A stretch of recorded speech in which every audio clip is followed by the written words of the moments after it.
수도권 브리핑입니다. 밤사이 인천 지역에 강풍을 동반해 많게는 80mm 이상의 비가 내리면서 크고 작은 비 피해가 잇따랐습니다.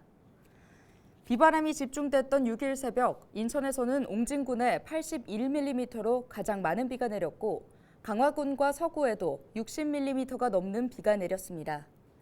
이날 새벽 인천 소방본부에 접수된 비 피해 신고는 모두 12건입니다. 강화에서는 낚시터에 3명이 고립됐고 부평구의 한 주택과 중구 서구 지역 도로 3곳은 빗물에 잠겼습니다. 또 동구와 강화 일부 지역에서는 적치물이나 천막이 날리는 등 바람 피해도 잇따랐습니다. 밤사이 내린 많은 비로 경기 지역 곳곳에서 침수 등 사고가 이어졌습니다. 6일 오전 6시 기준 경기도 소방재난본부에 접수된 비 피해 신고는 모두 230건입니다. 이날 오전 5시 29분 성남시 순회동 탄천금류로 한 명이 고립되는 사고가 발생했습니다. 또 오전 4시 40분 의정부시 가능동에서 가로등이 차량을 덮치는 사고가 났습니다. 수도권 기상청은 7일 새벽까지 비가 이어질 것이라고 예상했습니다. 경기도는 17개 전체 소속기관을 대상으로 회계 및 복무 등 운영 정반에 대한 특정 감사를 실시해 14건의 부적정 업무 처리를 적발했다고 밝혔습니다. 경기도는 지난 6월 8일부터 27일까지 진행된 감사로 소속기관 직원들의 회계 부정, 일탈 행위 등 비위 행위 사전 차단을 위해 특정 감사와 직무 감찰을 합동으로 진행했습니다.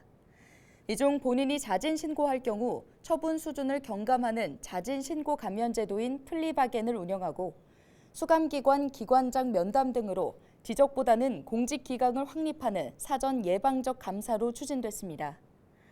도는 적발된 14건에 대해서는 기관 경고, 시정 등 행정조치와 관련 법령을 위반해 담당 업무를 추진한 관련자 6명에 대해 신분상 처분을 요구했습니다.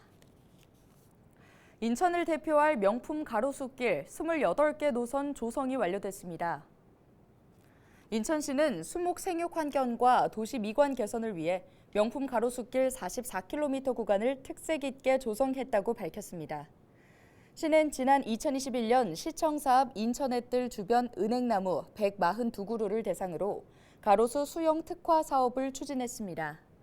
이어 올해 13억 5천만 원을 들여 계양구 주부 토로와 부평구 길주로 등 28개 노선 구간에 가로수길을 조성했습니다.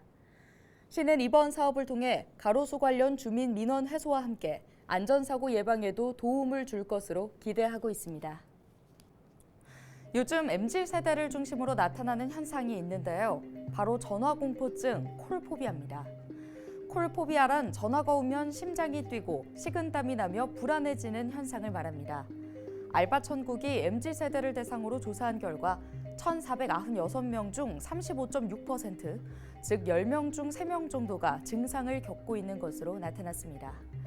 이들이 통화를 두려워하는 이유로는 생각 정리할 틈 없이 대답해야 해서가 60%로 가장 컸습니다.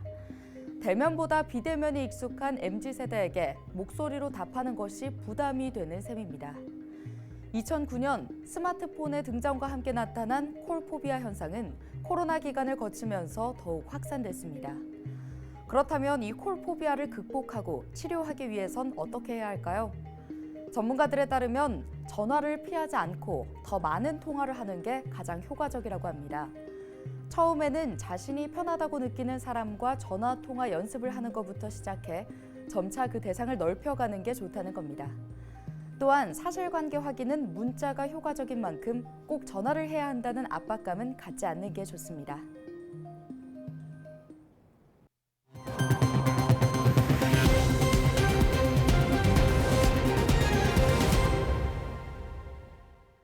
서울교통공사가 챗봇 서비스를 통해 지하철 이동 정보를 24시간 제공하는 또타24 운영에 들어갔습니다.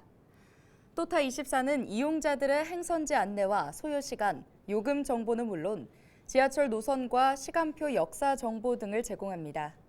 또 지하철 이용객들의 냉난방 민원도 접수하고 교통약자를 위한 음성 지원 기능도 제공합니다. 지금까지 수도권 브리핑이었습니다.